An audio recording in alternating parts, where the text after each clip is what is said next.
Ang part 20 po ay gaganapin sa aming Please like, share, and subscribe to Kalingap JP for more videos.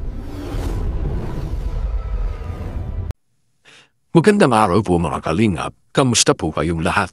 Welcome back dito sa ating channel kung saan po good vibes, kwentuhan at syempre kilig moments lang ang hatid namin sa inyo. At ito na lang mga kalingap, grabe, hindi ko na mapigilan ang excitement dahil finally, in-announce na mismo ni Kalingap Mikoy, nalalabas na ang part 20 ng Mikris. Aba, ang bilis ng panahon na. Parang kahapon lang pinapanood natin yung part 1. Ngayon part 20 na agad. Ibig sabihin lang yan, tuloy-tuloy ang kilig, tawa at inspirasyon na hapid ng tandem na ito. Kaya mga kalingap, huwag kalimutan patuloy po natin suportahan ang matubang family, sina Kuya Bal, Kalingap Rab, at ang buong team Kalingap sa kanilang araw-araw ng pagbibigay saya at tulong sa ating mga kababayan. Let's go mga kalingap, simulan na natin to. Pero teka lang mga kalingap, bago natin panoorin ang pahagip ni Kalingap Mikoy, gusto ko munang makikwentuhan sa inyo.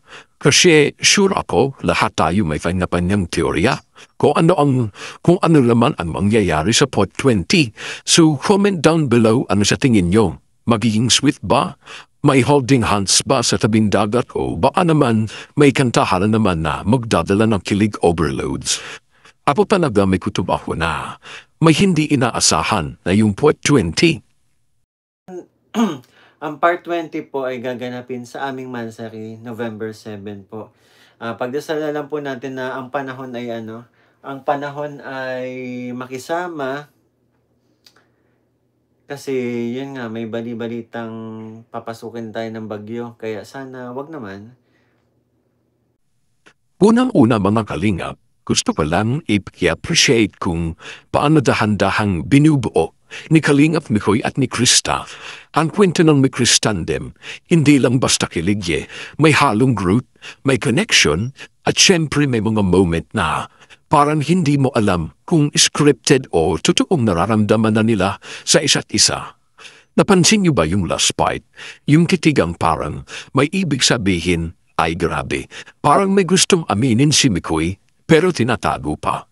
Alam niyo minsan sa mga ganitong tandem, yung mga pahapyong natitig, yun yung pinaka-meaningful.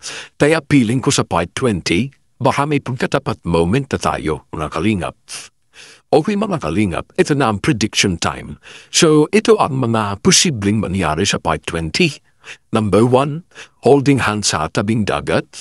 Classic yan mga kalingap. Imagine nyo, sunset, hangin tapos naglalakad silang dalawa. Tapos biglang may slow music sa background. Aba, sino ba naman ang hindi kikiligin doon? Pangalawa, kantahan at sayawan. Grabe, kung totoo, panigurado trending agad kasi sa chemistry nilang dalawa, kahit simpleng sayaw lang, parang may sariling rhythm na sinusundan ang puso natin. Pangatlo, may shocking revelation. Ito lang mga kalingap, may mga nagsasabi na baka may di inaasahang mangyari, baka may aaminin o baka may biglang sorpresa na ikakagulat ng lahat. Naalala niyo ba yung teaser line ni Mikoy na abaman niyo mga kalingap, may di kayo inaasahan, aba, baka ito na yun. Ay. Mas grabe yung mga old picture mo. Oh. Bakit? Wala naman ang sama. Pag ako nakapunta sa bahay niyo, makita mo. Alam mo, makikita ang old picture. Isang buong album na nakawin ko. Basta. Kung nasa cellphone man yan ni papa mo o ni mama mo, yung mga pictures mo nung bata ka pa, kukunin ko. Yung mukha pati yung cellphone. Hindi mo kukuha yun. Ha? Hindi mo kukuha yun. Bakit? Siyempre, hindi wala ka naman makikita eh. Ano? Ready ka na ba sa kakantahin ko for you? Kakanta ba? Hindi. Tutugtugan na kita. Ano gusto mo kita? Ano kantahin? Dali. Hindi. Sige na. Alam mo, pagkatabi kita, tapos magtutug... Yung pusa. Se! Nangaasar siya. Pero pag nagigitar naman ako eh, ang dali-dali for me. Pero pagkatabi na kita, parang ang tigas-tigas ng mga daliri ko. Sana magawa ko to ng ayos. Para sa'yo. Ano ba yan? Krista Jane, ako'y sa'yo. Ayan na mga kalingap. Pause muna. Kita niyo yung tinginan nila, parang hindi acting, tapos yung background music, grabe, yung tipong alam mong may mangyayaring espesyal. Teka lang, rewind natin ng konti. Ayan o, napansin niyo yung maliit na smile ni Krista.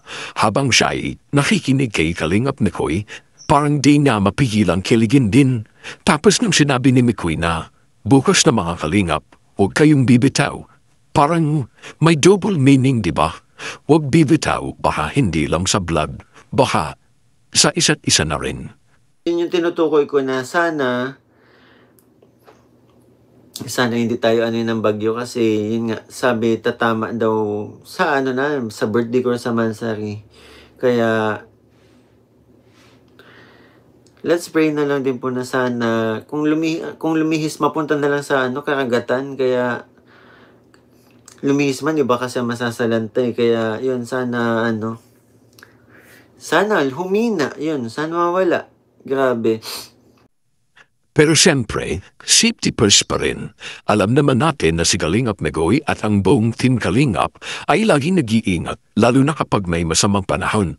Kaya kahit medyo bitin tayo sa excitement, intindihin natin na dahil gusto rin nating safe silang lahat. Ang importante, confirm na tuloy ang point 20. At ang sabi ni Mikoy, huwag kayong mawawala mga Kalingap, siguradong sulit ito. Ay narinig mi na yun mga Kalingap, ibig sabihin may something special talaga. Feeling ko, itong part 20 na to, magiging super memorable. Baka may kilig moment na naman sa tabing dagat o baka may biglang revelation. Kaya ahit, matili ng konti, what the wait talaga to. Kaya mga Kalingap, habang hihintay natin ang good weather at final upload, comment down below. Ano sa tingin nyo ang mangyayari sa part 20? Holding hands, confession, o surprise? Let's talk about it. So ayan mga Kalingap, update lang yan mula kay Kalingap Mikoy. Sana tuloy-tuloy na ang magandang panahon para matuloy na ang pag-shoot ng part 20. So ayan mga Kalingap, sobrang exciting talaga bukas ng part 20 ng Mick Tristan Dim. At sure po na marami ang matutuwa, kikiligin at baka may mapaluha pa sa sobrang saya o gulat. Kaya kung gusto nyo pang mas updated sa lahat ng ganap, huwag kalimutang i-like ang video na to, i-subscribe at i-hit ang notification bell para di nyo mamiss ang mga susunod nating reaction at kwentuhan. Ako po si Kalingap JP at gaya ng lagi kong sinasabi, spread love with vibes at hilig sa bawat araw. Kita-kits bukas para sa full reaction ng Mick Part 20, mga Kalingap.